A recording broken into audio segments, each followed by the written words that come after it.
You will not deny us this, Lucas. I won't be threatened. The billionaire pointed her finger at my chest and told the cops to haul me away for kidnapping. But the moment she saw the DNA test results, she fell to her knees in the grease. I was just a mechanic who'd been feeding a starving girl in the back of my shop to keep her from dying. But I didn't just save a stranger. I saved the daughter I never knew I had. Now, the woman who wants me behind bars is the same one who owes me everything. But stay tuned, because when the doctors reveal why the girl was left in a shipping crate in the first place, you'll realize the billionaire mom isn't the only one with a target on her back. If you were Lucas, would you forgive the woman who tried to ruin you just because she shares your DNA, or would you take the girl and run? If this story resonates with you, click subscribe and let me know in the comments where you're watching from, because tomorrow, Lucas and I will be giving you another story just as crazy as this one. You don't want to miss it. Now let us begin. The air in Bennett's repairs always smelled of burnt oil and the metallic tang of old iron, a scent Lucas Bennett had worn like a second skin since his youth. At 32, his hands were mapped with scars and deep-set grease that no amount of industrial soap could fully erase. He wiped a smudge from his forehead with the back of a gloved hand, his rugged, handsome features tightening as he looked at the rusted engine of a '98 sedan. It was a lost cause, much like his own bank account, but Lucas didn't believe in giving up on things just because they were broken. "Daddy, is she awake yet?" 5-year-old Sophie whispered, tugging at his oil-stained hem. Her eyes were wide, filled with a precocious concern that pierced through Lucas's exhaustion. "Not yet, Soph," Lucas replied, his voice a low, rhythmic rumble that usually acted as an anchor for his daughter. "Go finish your drawing. I've got some vegetable soup warming on the hot plate in the office."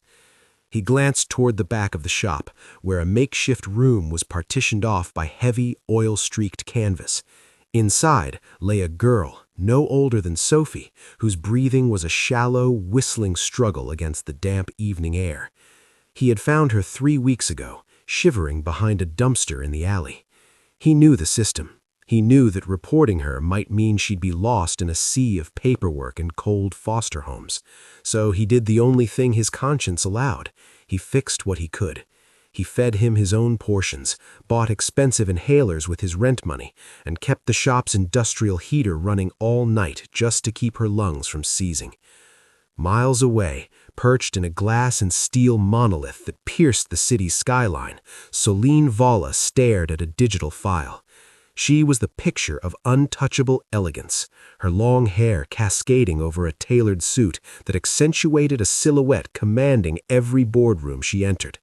But her eyes, cold and sharp as the marble floors of her office, held a flicker of frantic desperation.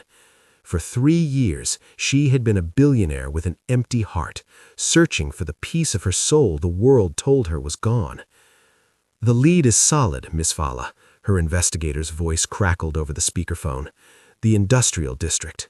A small-time mechanic named Bennett." Celine's grip on her crystal glass tightened until her knuckles turned white. The contrast was absolute. Lucas was fighting for pennies to buy soup, while Celine was ready to spend millions to find a ghost. If you found a child in need, but knew that helping them could cost you your home and your livelihood, would you take the risk or call the authorities? Tell us what you would do in the comments. The rain began to hammer against the corrugated metal roof of the garage, a deafening roar that mirrored the storm brewing in Lucas's chest. He knelt by the canvas partition, dipping a rag into a basin of cool water. The girl, whom he had started calling Maya in his head, let out a soft, rattling moan. Her skin felt like parchment paper stretched over a radiator. "Just a little more, sweetheart," Lucas murmured, his voice cracking with a fatigue that went deeper than bone. He carefully tilted a spoon of warm broth to her parched lips. It was the last of the beef stock he'd bought instead of the spark plugs he needed for a customer's truck. Every swallow she took felt like a hard-won victory in a war he was losing. Suddenly, the rhythmic drumming of the rain was pierced by the sharp, authoritative crunch of gravel. High-beam headlights cut through the gloom of the shop, casting long, skeletal shadows across the grease-slicked floor. Lucas stood, his tall frame tensing, his hand instinctively reaching for a heavy wrench on the workbench. He was a man used to defending what was his, and right now, his world was confined to these 4 oil-stained walls. The door creaked open, admitting a gust of freezing wind and the scent of something that didn't belong here. Expensive floral perfume and cold, calculated power. Celine Valla stepped into the light. Her silhouette was striking, the hourglass curve of her coat, the sharp glint of her designer heels on the grit. When her eyes met his, Lucas felt a jolt of recognition he couldn't place, a ghost of a memory from a life he'd buried a decade ago. But there was no warmth in her gaze, only a terrifying, focused rage. "Where is she?" Celine's voice was like a blade of ice. "You're trespassing," Lucas replied, his voice low and dangerous, stepping in front of the canvas partition to block her view. Despite the grease on his face, his rugged handsomeness was undeniable in the harsh overhead light, his jaw set in a line of pure defiance. "I have a court order and a team of security outside, Mr. Bennett," she said, her voice trembling with a sudden, jagged emotion. She held up a sterile white envelope. "And I have the results of a DNA profile pulled from a hair sample my investigator took from your daughter's hairbrush at school. But it wasn't Sophie's DNA I was looking for. It was the girl you've been hiding." The silence that followed was a physical weight. The bomb had landed, and as Celine pushed past him, tearing back the canvas to see the dying girl, the look of absolute soul-shattering horror on her face revealed the truth. This wasn't just a legal dispute. This was a mother finding a ghost. The air in the garage turned brittle. As Celine's security team swarmed the small space, the sterile scent of the hospital they carried with them began to choke out the familiar smell of oil and home. Celine stood over the cot, her hands trembling so violently she had to clench them into fists. She looked at the dying girl, her daughter, and then back at Lucas, her face a mask of horrified disbelief. "You've had her all this time?" she whispered, the words sounding more like an accusation than a discovery. "You found her, and you didn't call the police? You kept her here, in this grease pit?" Lucas stood his ground, though the laser sights of the security team's weapons danced across his chest like red fireflies. "She was starving, Miss Valla. She was terrified. I did what I had to do to keep her breathing. Your world, the world of paperwork and headlines, she wouldn't have survived the first night in it. I gave her a bed. I gave her a father." "You are nothing to her," Celine snapped, her voice rising to a jagged peak. "You're a mechanic with a failing shop and a savior complex. You didn't save her. You stole her recovery." The subtext between them was a physical heat. Celine wanted to believe Lucas was a monster because the alternative, that a man with nothing had done more for her child than she had with all her billions, was a truth she couldn't face. Lucas, meanwhile, gripped the edge of his workbench, his knuckles white. He resisted the urge to tell her how many nights he'd stayed awake counting her daughter's heartbeats. He saw the way she looked at his grease-stained clothes, the way she categorized him as a common criminal. "If I were the kidnapper, would I be standing here?" Lucas asked, his voice dangerously calm. "Would I have spent every dime I had on her medicine?" "I don't care about your excuses," Celine said, turning her back on him as the medical technicians began to lift the girl onto a stretcher. "I want him arrested. I want his shop shuttered. I want him away from my daughter." External pressure mounted as the sirens of an approaching ambulance wailed nearby. Lucas looked at Sophie, who was huddled in the corner, her eyes wide with terror. He had to choose: fight for the girl he'd saved and risk losing the daughter who was his world, or let them take her and watch his life's work crumble under Celine's vengeful heel. The private wing of St. Jude's Medical Center was a vacuum of sterile silence, a jarring contrast to the rhythmic clanging of Lucas's garage. The air smelled of ozone and industrial bleach, cold enough to make the skin crawl. Celine had tried to have Lucas arrested the moment they stepped onto the marble lobby, but the lead pediatrician, a woman with eyes that had seen too much to be impressed by a bank balance, had intervened. She knows her day-to-day vitals, her reactions to the inhalers, and her diet for the last 3 weeks, Ms. Valla, the doctor had snapped. You don't. He stays until she's stabilized. One familiar face might be the only thing keeping her heart rate from bottoming out. Now they were trapped in the high-security observation lounge, a glass-walled cage of luxury. Celine sat on the edge of a white leather sofa, her hourglass figure tense, her silhouette sharp against the clinical lights.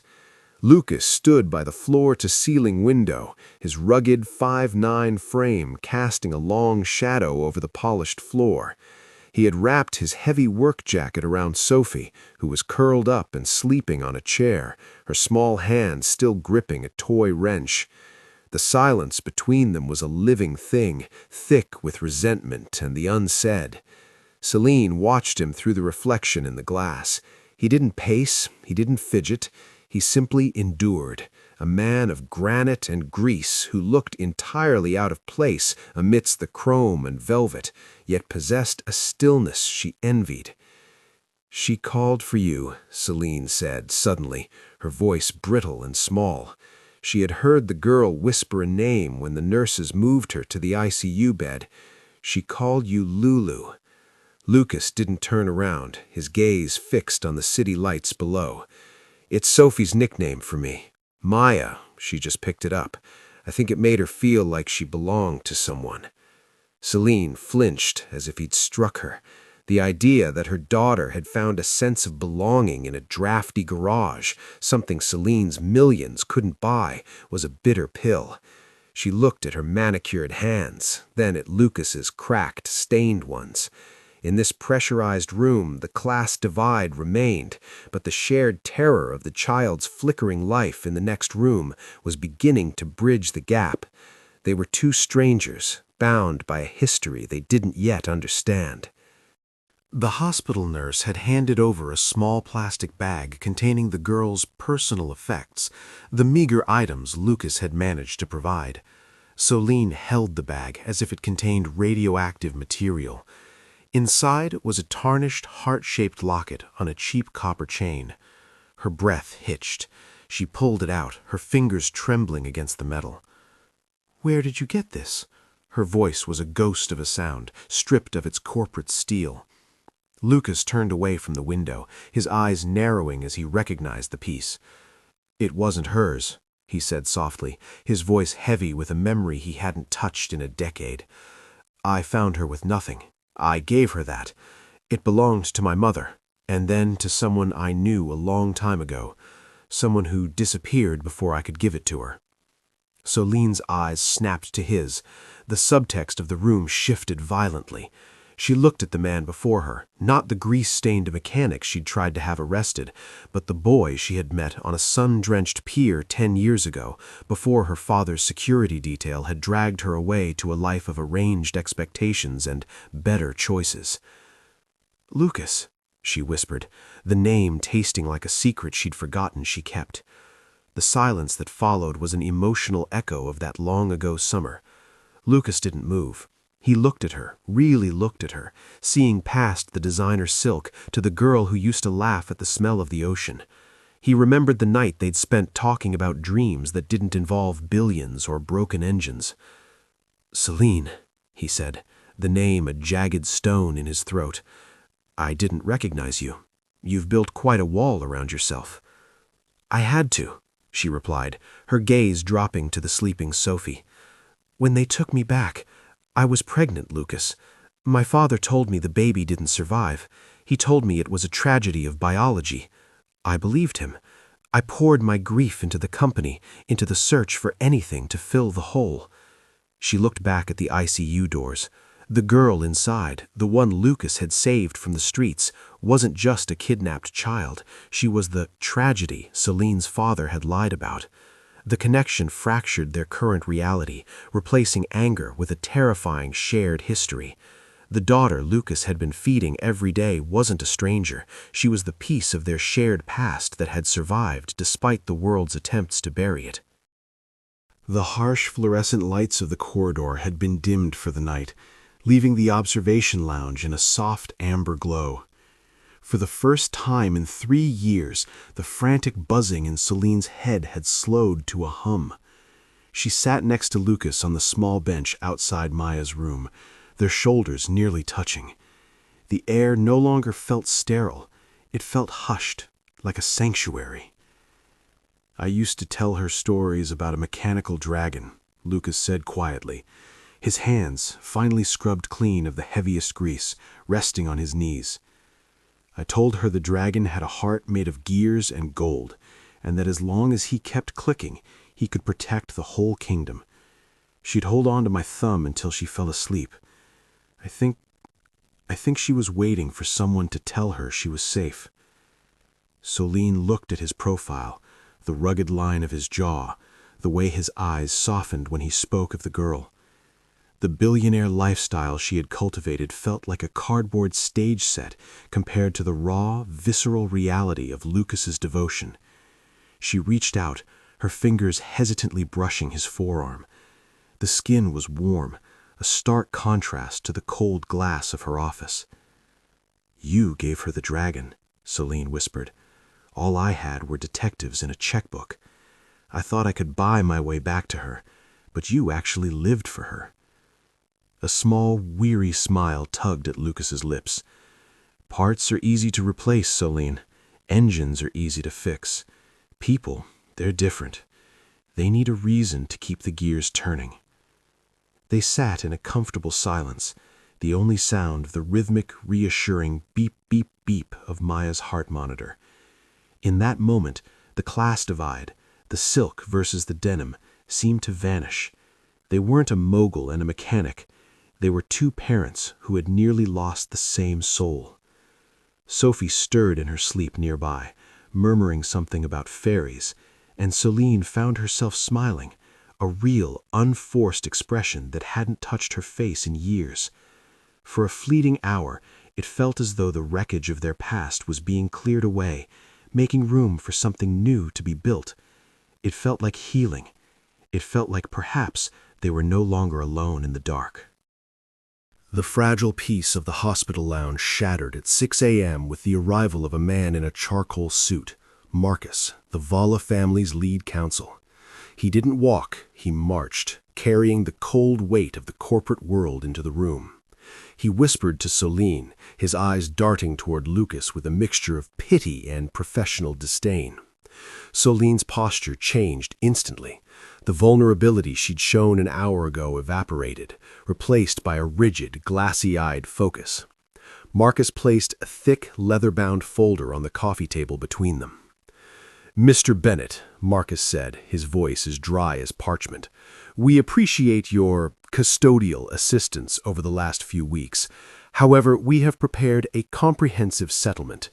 In exchange for your full cooperation and a signed non-disclosure agreement regarding the child's parentage, Ms. Vala is prepared to offer you a sum that would not only save your shop, but ensure your daughter Sophie's education for life."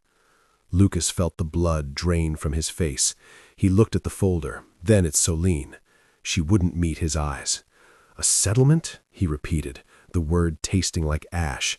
"You think you can put a price on the nights I sat up wondering if she'd stop breathing?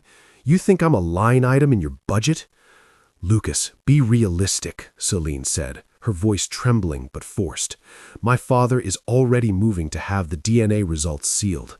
If this goes to a public court, they'll paint you as a kidnapper.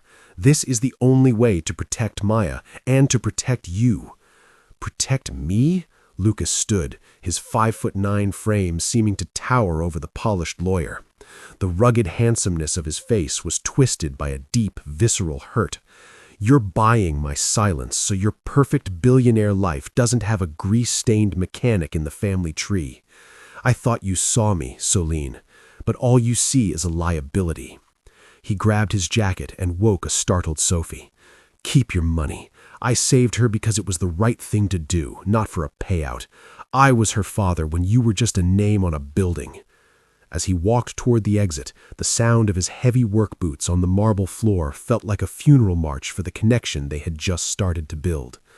He felt smaller than he ever had, not because of his bank account, but because he realized that in her world, he was just another broken part to be replaced.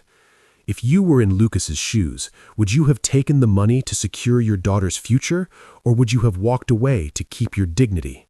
Tell us your thoughts in the comments. The garage felt cavernous, a hollow shell of corrugated metal and broken dreams. Lucas sat on a low stool, a wrench dangling forgotten from his grease-stained fingers. The heater hummed, but it couldn't cut through the chill that had settled in his marrow. For the first time in years, the Bennett's Repairs sign hanging outside felt like a lie. He couldn't repair the hole in his chest, nor could he fix the look of profound loss in Sophie's eyes as she stared at the empty canvas-walled room in the back. "Daddy?" Sophie's voice was small, echoing in the stillness. "Is Maya staying in the castle forever?" Lucas closed his eyes, his jaw tightening. "She's where she belongs, Soph, with people who can give her everything." "But they don't know about the mechanical dragon," she whispered. The silence that followed was heavy with the weight of a universal truth. You can provide a house, but it takes a soul to provide a home. Lucas realized he had let his pride build a wall just as high as Soline's. He had walked away because he felt small, but in doing so, he had left Maya in a world of silk and stone, without the one person who knew the rhythm of her heart. 30 floors up, Soline Vala stood in her darkened office, the city lights below looking like scattered diamonds she no longer cared to own. The settlement folder sat on her desk, unopened. She looked at her reflection in the glass, the billionaire, the success story, the woman who had everything. And yet, the only thing that felt real was the memory of Lucas's rough hands and the way he had looked at her with such raw, agonizing disappointment. She looked at the DNA test one last time. It wasn't just a document, it was a map back to the person she used to be. She realized that her father's protection was just a velvet-lined cage, and Marcus's legal threats were just bars. Soline grabbed her keys, leaving her security detail standing in the lobby as she sprinted toward the parking garage. She didn't take the armored SUV. She took the small, vintage roadster she hadn't driven in years, the one that still smelled faintly of the salt air and the summer she met a boy named Lucas. The choice was no longer about legalities or class. It was about whether she was brave enough to be the woman Lucas already believed she could be. The sound of the vintage roadster's engine was a purr Lucas recognized before the car even turned the corner. It wasn't the aggressive roar of a billionaire's SUV. It was a rhythmic, mechanical hum, the sound of something cared for. He stayed under the chassis of a truck, his heart hammering against his ribs like a trapped bird. Soline stepped into the garage. The designer heels were gone, replaced by simple flats. She didn't look like a mogul. She looked like the girl from the pier, her long hair wind-blown and her eyes shimmering with a hard-won clarity. In her hand, she wasn't carrying a legal folder, but the small, heart-shaped locket. "I fired Marcus," Soline said, her voice steady despite the tremor in her hands. "And I told my father that if he wants to see his granddaughter, he has to go through the man who actually saved her life." Lucas slid out from under the truck, standing slowly. He wiped his hands on a rag, but for the first time, he didn't feel the need to hide the grease. "And the settlement?" Soline replied. She stepped closer, the space between them no longer a canyon of class, but a bridge of shared history. "The DNA test didn't just tell me she was mine, Lucas. It told me she was ours. You're her father, not just because of biology, but because you were the one who kept the gears turning when the world stopped." She stepped aside, and the car door opened. A nurse helped Maya out, pale but standing, her eyes bright as they landed on Lucas. "Lulu!" the girl cried, her voice thin but joyful. Lucas swept her up, the weight of her in his arms feeling like the only thing that mattered in the universe. Sophie ran over, hugging Maya's legs, and for a moment the four of them formed a circle that the world's billions couldn't break. "The upper floor of the Vala estate is turning into a recovery wing," Solene said softly, looking at Lucas with an expression that promised a slow-burn future. "But it needs a head of security and maybe a lead mechanic for a certain vintage roadster, someone who knows that the most important parts of a person aren't for sale."